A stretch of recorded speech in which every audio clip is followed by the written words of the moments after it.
এক বোমার আঘাতে লণ্ডভণ্ড হতে পারে গোটা একটি অঞ্চল, তলিয়ে যেতে পারে 200 ফিট গভীরের স্থাপনা। এক নিমিষেই শত্রু পক্ষের ভীত কাঁপিয়ে দেওয়া এই অস্ত্রকে বিবেচনা করা হয় বাংকার বাস্টার হিসেবে। আর এই অস্ত্রের মালিকানা রয়েছে একমাত্র মার্কিন সেনাবাহিনীর হাতে। সম্প্রতি ইসরায়েল আর ইরানের যুদ্ধে যেভাবে আমন্ত্রণ জানানো হচ্ছে মার্কিন যুক্তরাষ্ট্রকে, সেখানে নতুন করে আলোচনা এসেছে ভয়ঙ্কর এক সামরিক অস্ত্রের নাম। কিন্তু কি এই বাংকার বাস্টার বোমা একবার নিক্ষিপ্ত হলে কতটা ভয়ানক হতে পারে শত্রুপক্ষের জন্য? দিনে দিনে প্রখর আর সূক্ষ্ম হচ্ছে যুদ্ধাস্ত্র সমূহ। সব যুদ্ধে যে পারমাণবিক বোমা ব্যবহার হবে এমনটি নয়, সেখানে কম খরচে অধিক কার্যকর এবং কৌশলগত অনেক ধরনের অস্ত্রের আবিষ্কার বদলে দিচ্ছে যুদ্ধের নীল নকশা। তেমনি এক অস্ত্রের নাম বাংকার বাস্টার বোমা। মূলত আমেরিকার অত্যাধুনিক কৌশলগত অস্ত্র ব্যবস্থায় অন্যতম শক্তিশালী অস্ত্র হিসেবে মনে করা হয় দেশটির বিমান বাহিনীর B-2 স্পিরিট স্টেলথ বোমারু বিমানকে। উন্নত প্রতিরক্ষা ব্যবস্থাকে ফাঁকি দিয়ে শত্রুপক্ষের লক্ষ্যবস্তুতে নির্ভুল আঘাত হানতে পারে মার্কিন এই বিমান। এছাড়া আলোচনায় থাকা মার্কিন বোমারু বিমান নিয়ে জল্পনা কল্পনা চলছে সর্বত্র।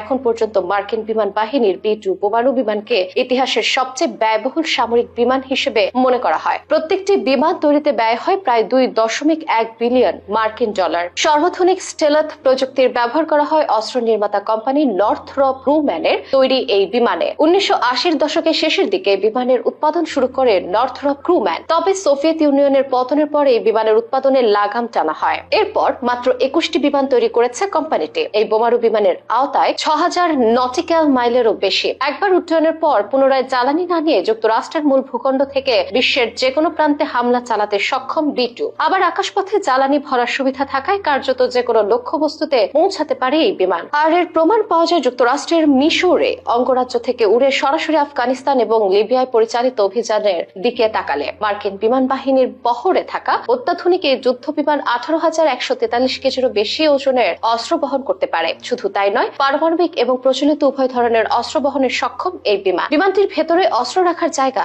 এমন ভাবে নকশা করা হয়েছে যাতে স্টেলথ বৈশিষ্ট্য বজায় রেখে বিশাল অস্ত্র বহন করা যায়। এর মধ্যে রয়েছে দুটি 13,607 কেজি ওজনের GBU-57AB MOP বা ম্যাসিভ অর্ডিন্যান্স পেনিট্রেটর, যাকে বাংকার বাস্টার বোমা নামে সম্বোধন করা হয়। দুই পাইলট পরিচালিত এই বিমানে অত্যাধুনিক অটোমেশন ব্যবস্থা থাকায় জনবল কম হলেও এটি সহজেই পরিচালনা করা যায়। স্টেলথ প্রযুক্তির অংশ হিসেবে এতে রাডার শোষণকারী পদার্থ ব্যবহার করা হয়েছে। এছাড়া এই বিমানের নকশা এমন ভাবে করা হয়েছে যাতে রাডারে ধরা পড়ার সম্ভাবনা খুবই কম। B-2 বিমানের রাডার ক্রস সিস্টেমটি একটি ছোট্ট পাখির সমান, ফলে এটি সহজেই রাডার থেকে প্রায় অদৃশ্য হয়ে যেতে সক্ষম। 13,607 কেজি ওজনের এই বোমা যুক্তরাষ্ট্রের সবচেয়ে ভারী অস্ত্রগুলোর একটি। ভূপৃষ্ঠ থেকে কয়েকশো ফুট গভীরে থাকা শক্ত ঘাঁটি কিংবা বাংকার ধ্বংস করার লক্ষ্যে বিশেষভাবে তৈরি করা হয়েছে MOP। বিশাল আকারের হয় B-2 যুদ্ধ বিমান প্রতি মিশনে 1 থেকে 2টি MOP বহন করতে পারে, কিন্তু এই বোমার সুনির্দিষ্ট লক্ষ্যবস্তুতে আঘাত হানার সক্ষমতা একেবারে তুলনাহীন। এটি MOP বোমার দৈর্ঘ্য প্রায় 20.5 ফুট। এতে রয়েছে GPS নির্ভর নিখুঁত টার্গেটিং সিস্টেম, যা মাটির নিচে নির্দিষ্ট কাঠামোয় আঘাত হানতে সহায়তা করে। এছাড়া সবচেয়ে ভয়ঙ্কর এবং সুবিধাজনক ক্ষেত্র হলো এটি শক্ত কংক্রিট ভেদ করে মাটির 200 ফুটেরও বেশি গভীরে প্রবেশ করতে পারে। ফলে বিশ্বের সবচেয়ে নিরাপদ ভূগর্ভস্থ যে কোনো স্থাপনাকেও মুহূর্তেও ধ্বংস করে দিতে পারে এই বোমা। তাই ধারণা করা হচ্ছে যে যুক্তরাষ্ট্র যদি ইরানের সঙ্গে যুদ্ধে জড়িয়ে পড়ে, তাহলে পাহাড়ের নিচে লুকিয়ে রাখা ইরানের গোপন পরমাণু ভান্ডারে আঘাত করতে ব্যবহার করা হবে এই বোমা বিমান। যে কারণে ইসরায়েলের পক্ষ থেকে বারবার করে মার্কিন যুক্তরাষ্ট্রকে যুদ্ধ জড়ানোর আমন্ত্রণ জানানো হচ্ছে বলে ধারণা করা হচ্ছে অনেকে।